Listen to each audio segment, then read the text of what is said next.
Bonjour et bienvenue à tous les gamers pour le deuxième épisode de tes jeux en 10 points.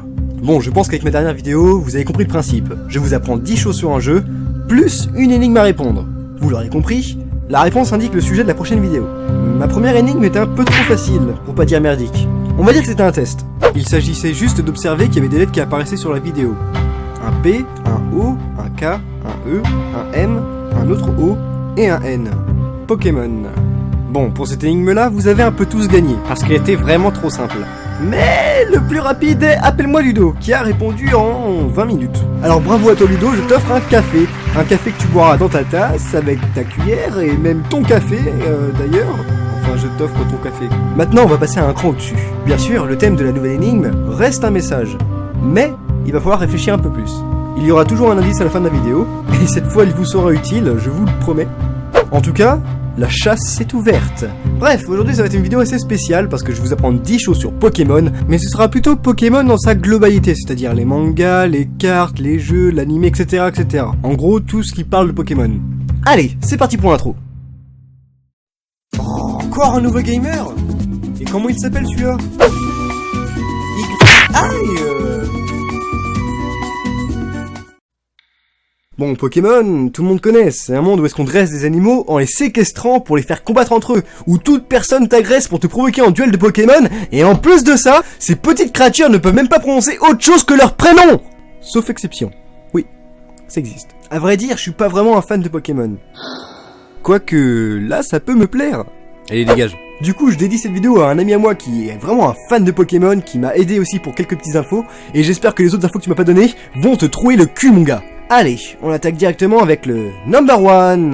Alors vous le savez sûrement, mais Pokémon c'était pas du tout le premier nom. Je pense que si vous êtes un vrai fan de Pokémon, vous savez que c'était Capsule Monster à la base, qui est ensuite devenu Capumon, pour ensuite dériver sur Pocket Monster. Et bien sûr, ça a fini sur Pokémon. Là où je veux en venir, c'est qu'au Japon, la première version de Pokémon a été sortie et Pokémon rouge et verte. Et il n'est pas sorti sous ce nom-là, il est sorti sous le nom de Pocket Monsters. Mais ce premier jeu était vraiment pas connu. Pas du tout connu. Bah, du coup, la question qu'on se pose, c'est comment ça s'est développé? Eh ben, c'est par le bouche à oreille. Des gens, qu'on parle à des gens, qu'on parle à d'autres gens, qu'on parle encore à d'autres gens. C'est un peu comme YouTube. Mais ça allait pas assez vite. Nintendo s'arrange avec l'éditeur Shogakukan, que j'avais parlé dans ma dernière vidéo, pour que des mangas reprennent l'univers du jeu. Et de plus, qu'ils soient publiés dans les magazines Korokoro, qui est lu par un enfant sur 4 au Japon. Donc c'est quand même assez populaire ce magazine. Et ça a plutôt porté ses fruits, parce que maintenant quand on parle de Pokémon, tu penses à quoi? Bah l'animé. Là où est-ce qu'il y a Sacha qui vit dans un monde de Pokémon. Et encore, Sacha c'est le prénom français, parce que au Japon il s'appelle Satoshi, comme le créateur de Pokémon, qui était autiste. Et il a eu l'idée d'inventer Pokémon en élevant des criquets. Trop de professionnalisme. Number 2.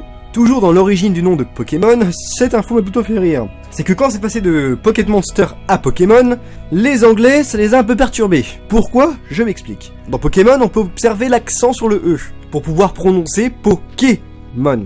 Et vous savez très bien que les Anglais, eux, n'ont pas d'accent sur leur nom. Du coup, comment on prononce ce mot? Pokémon? Pokémon? Voilà, c'est tout, mais ça m'a fait rire parce que je m'étais imaginé toute une scène avec un Anglais qui découvre ce mot. Enfin bref, c'était complètement con. Ok, au suivant. Number 3. Cette fois, on va parler des cartes Pokémon. On en a tous eu quand on était jeune, même moi alors que je suis pas vraiment un fan de Pokémon. Bon, j'ai jamais compris à quoi ça servait, j'ai jamais compris comment ça marchait, mais... Ouais, bon d'accord, ça a fini au fond d'un tiroir, ça a pris la poussière et puis j'ai arrêté de m'en servir. C'est que en Italie, ces cartes étaient tellement précieuses que la police se méfiait de la mafia italienne, qui pensait qu'ils faisaient des trafics de cartes. Mais genre des putains de trafics quoi, la carte valait 20 000 $. Ça fait quand même cher la carte, ah oui ça vous pouvez le dire.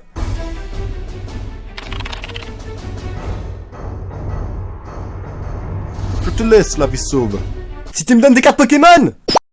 Number 4. L'île de New. Elle se trouve au nord de la Nouvelle-Zélande. Cette île a une particularité assez spéciale. C'est qu'ils ont créé une monnaie Pokémon. Oui, une monnaie Pokémon. C'est genre des pièces avec des Pokémon gravés dessus, genre Pikachu par exemple. Number 5. Est-ce que vous pensez que les Pokémon sont comestibles? Eh bien la réponse est oui. On retrouve dans la série animée des images de Sacha et de ses amis en train de manger des Magikarp. De plus, quand on regarde la description de Canard Tichot, il est dit que ces Pokémon sont rares car les humains les chassent pour les manger. Au moins c'est clair, les Pokémon sont comestibles. Et vous, quel Pokémon aimeriez-vous manger? Je tenterais bien le Tanmorve. Number 6. Est-ce que vous connaissez ce petit Pokémon tout mignon qui s'appelle Ptitard. Un Ptitard, bien sûr, qui veut dire un tétard, on a tout compris, le tétard. Ça ressemble pas à un tétard, ce truc. C'est une spirale, c'est tout bizarre, ça a une longue queue. Bon, ça, la queue, ok, mais c'est une spirale. Pourquoi? Eh bien, en fait, cette spirale existe sur certains tétards. Comme quoi Pokémon s'inspire beaucoup de la réalité. Number 7. Est-ce que vous avez déjà joué aux versions de Pokémon Or et Argent? Eh bien, figurez-vous qu'il n'a fallu que 4 personnes pour le développer. Seulement 4 personnes. C'est quand même très peu de personnes pour créer un jeu. Number 8. Au Tokyo Game Show de 1997, les joueurs pouvaient obtenir le Pokémon Mew en le téléchargeant sur leur jeu. Ça a plutôt bien marché parce que la file d'attente était plutôt grande. Non mais quand je dis grande, c'est qu'elle faisait 4 km. 4 km de queue. T'en as au moins pour 5 heures. Et encore, je suis sympa. Number 9. Il y a une théorie sur les premiers jeux de Pokémon comme quoi ils prendraient place après une importante guerre. Pourquoi? Parce que tout d'abord, le héros qu'on joue n'a pas de père. On peut voir sa mère, et sa mère le considère comme l'homme de la maison. De plus, à part les femmes, on peut constater qu'il y a relativement peu d'adultes. Une grande partie du pouvoir sont détenus par les adolescents. Et quasiment tous les hommes que l'on peut voir ou apercevoir dans le jeu font partie de la mafia ou de l'ordre militaire ou politique. Pour finir, ça a été également confirmé par le Major Bob. C'est celui qu'on affronte pour obtenir le badge Foudre. Il raconte que les Pokémon lui ont sauvé la vie sur le champ de bataille. Champ de bataille, guerre, vous voyez la relation? Je vous laisse méditer là-dessus. Number bonus. Oui, encore un number bonus. C'est étrange. Mais il y a tellement de choses à dire sur Pokémon que fallait quand même que je vous dise ça. Savez-vous comment on fait pour différencier un Pikachu mâle et un Pikachu femelle? Jusqu'à il y a 30 minutes, j'en avais pas la moindre idée. Bah en fait, c'est complètement con. Une Pikachu femelle a une queue en forme de cœur, tandis qu'un Pikachu mâle a une queue totalement droite. Et je vais pas vous expliquer pourquoi ça forme un creux pour la femme et pourquoi c'est tout droit pour les mecs. Ça, vous devinerez tout seul, comme des grands. Number 10. Oui, vous avez le mot, c'est ça. Oui, les chiffres. Bravo. Je suis fier de vous. Vous connaissez tous la Master Ball. Mais ici, c'est une Pokéball qui permet d'attraper son Pokémon à coup sûr. À coup sûr. La bonne blague. Dans les premières versions de Pokémon, il y a une chance sur 2 puissance 16 que la Master Ball rate son coup. C'est-à-dire une chance sur 65 536 coups. Donc il faudrait vraiment être malchanceux pour rater son coup. En avril 2014, Sacha avait gagné un total de 52 badges et avait capturé seulement 70 évolutions de Pokémon. 70, c'est beaucoup. Mais je me rappelle d'une phrase qui m'avait marqué dans Pokémon, c'était celle-là.